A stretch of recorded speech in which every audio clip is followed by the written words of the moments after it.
Break के बाद स्वागत है आपका। बढ़ते हैं अगली खबर की ओर। पीएम मोदी की अध्यक्षता में नीति आयोग की अहम बैठक चल रही है। सीएम भजनलाल शर्मा भी इस बैठक में शामिल हुए हैं। आईएनडीआई गठबंधन के 6 मुख्यमंत्रियों ने नीति आयोग की आज इस बैठक का बहिष्कार कर दिया है। आईएनडीआई गठबंधन के कुल 9 मुख्यमंत्री नीति आयोग के सदस्य हैं, जिनमें से 6 ने इस बार बैठक से दूर रहने का फैसला किया है। नीति आयोग की बैठक में पीने के पानी, बिजली, स्वास्थ्य, शिक्षा की उपलब्धता, गुणवत्ता, जमीन और संपत्ति के डिजिटलीकरण, साइबर सुरक्षा से जुड़ी चुनौती, सरकारी काम में एआई का इस्तेमाल, विकसित भारत के एजेंडे पर चर्चा हो रही है।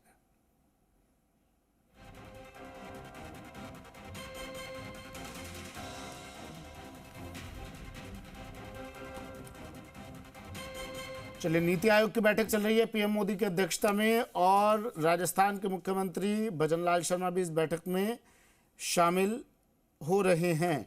कई मुद्दों पर चर्चा चल रही है। निज़ाम कंटालिया मेरे सहयोगी दिल्ली से हमारे साथ सीधे जुड़ गए हैं। निज़ाम, नीति आयोग की बैठक और तस्वीरें भी आज कुछ अलहदा नजर आई जब ममता बनर्जी नीति आयोग की बैठक में से बाहर निकल गई, आरोप लगाते हुए माइक बंद करने का, और आईएनडीआई गठबंधन के कुछ दलों ने भाग भी नहीं लिया है इस बैठक में। क्या कुछ चल रहा है इस बैठक में फिलहाल, अपडेट दीजिए निज़ाम। बिल्कुल, देखिए कि अगर कहा जाए तो देश के अगर जो भी अगर कहें तो विकास को लेकर जो भी योजनाएं चल रही हैं देश भर में, अलग अलग राज्यों में प्रोजेक्ट चल रहे हैं, और तमाम चीज़ों को लेकर और आने वाले साल में किस तरीके से आगे योजनाएं हो, कैसे अगर राज्यों का विकास हो, देश का विकास हो, इसको लेकर एक गहन मंथन नीति आयोग करता है। और उसकी ये 9वीं गवर्निंग काउंसिल की बैठक है जो पीएम मोदी की अध्यक्षता में हो रही है। इसमें देश के सभी राज्यों के सीएम भी जो है इसमें कह सकते हैं मेंबर है।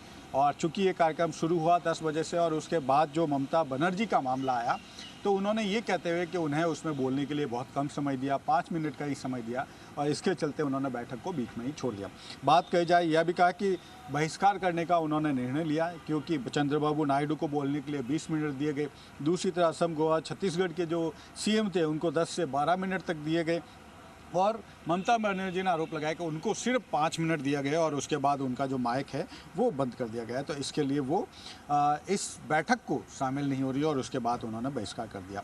और सबसे बड़ी बात यह है कि ऐसा हुआ क्योंकि वो ममता बनर्जी का आरोप है कि उन्होंने कहा कि वो बैठक में ये कह रही थी कि योजना आयोग को वापस ले आइए, और यहीं से जो मामला है शुरुआत हुई, जिसके बाद ये सारी स्थिति। फिलहाल देखिए कि कुछ राज्यों के सीएम जो है इसमें शामिल नहीं हुए। तमिलनाडु के सीएम हैं, केरल के सीएम हैं, पंजाब हैं, कर्नाटक हैं, हिमाचल प्रदेश और तेलंगाना के सीएम जो हैं इस बैठक में शामिल नहीं हुए हैं। यानी कि जो इंडिया गठबंधन के जो दलों के नेता हैं, मुख्यमंत्री हैं, वो इस बैठक में शामिल नहीं हुए हैं। केवल 2 सीएम जो हैं अगर कहें इंडिया गठबंधन से जुड़े हैं वो इसमें शामिल हुए हैं। अब मुख्य एजेंडा जो 2 है 2047 के विकसित राष्ट्र को लेकर, जो कि नीति आयोग का मुख्य एजेंडा है, उससे जुड़े हुए ही आयोग केंद्र और राज्य सरकार की साझेदारी, किस तरीके से वो योजनाओं पे आगे बढ़ेगा, किस तरीके से नई योजनाएं देश में होगी, क्या एजेंडा है, इस तरह से गांव और शहरों को जोड़ने वाली चीज़ें किस तरह से होगी, कैसे जो है जो गांवों से शहरों की ओर जो बढ़ता पलायन है उसको रोक कर गाँवों में ही विकसित विकास के में इंफ्रास्ट्रक्चर का विकास किया जाए। जीडीपी जो है दुनिया की 30 नंबर की जीडीपी बने, इसको कैसे आगे बढ़ाया जाए, और 30 ट्रिलियन डॉलर इकोनॉमी का यानी आगे जो है बढ़ाया जाए। मुख्यमंत्री भजनलाल शर्मा भी इस बैठक में मौजूद है। निजाम, राजस्थान को लेकर भी कुछ खास बातें हो सकती है क्या? देखिए, फिलहाल अभी तो यही माना जा रहा था कि मुख्यमंत्री भजनलाल शर्मा का संबोधन नहीं हुआ। उनका संबोधन होने से पहले ही जो ममता बनर्जी का जो है जिक्र हो गया और ये सारा घटनाक्रम हुआ। लेकिन माना जा रहा है जो जानकारी है वो यही कि दोपहर बाद करीब 2 बजे के आसपास जो है भजनलाल शर्मा का भी इसमें संबोधन हो सकता है। इसके साथ ही कल जो है राज्यवार जो है सभी राज्य अपना अपना प्रेजेंटेशन इसमें दे सकते हैं। कल भी ये बैठक रहेगी, अलग तरीके से सारी चीज़ें होंगी। आज भी जो कह सकते हैं कि राज्य से जुड़े मुख्य सचिव हैं, सुधांशु पंत है, साथ ही तमाम करीब 3 आईएएस अधिकारी जो हैं दिल्ली में हैं, साथ रहें। डिप्टी सीएम प्रेमचंद बैरवा मौजूद हैं। यानी नीति आयोग की ये बैठक करीब 4 बजे तक चलेगी, और उसके बाद जो है स्थितियाँ क्लियर होगी, किस किस राज्य को कितना समय दिया, क्या क्या योजनाएं रखी गई, क्या प्रेजेंटेशन दिया है, वो सभी सामने आएगा।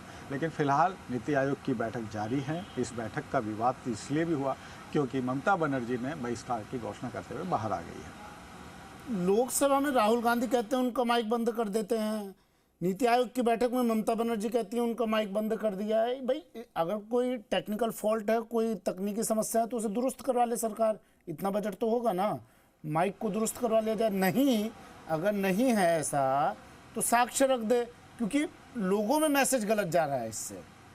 निजाम, देखिए, कई बार राजनीति जो है, राजनीति में नहीं चाहते हुए भी कुछ चीज़ें जानबूझकर भी होती हैं, कई चीज़ें नहीं होती हैं, और कुछ बातें जो हैं अगर कहा जाए तो विरोध दर्शाने का एक तरीका भी होता है।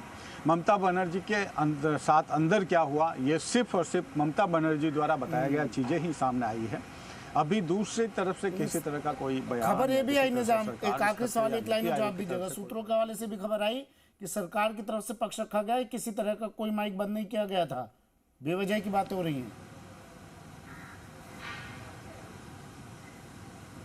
माफ कीजिए सुमित, आपकी आवाज नहीं आ पा रही। निजाम, सूत्रों के हवाले से भी खबर आई कि सरकार की तरफ से पक्ष रखा गया कि ममता बनर्जी बेवजह की बातें कर रही हैं, किसी तरह का कोई माइक बंद नहीं किया गया, उन्हें बोलने का पूरा मौका दिया गया था।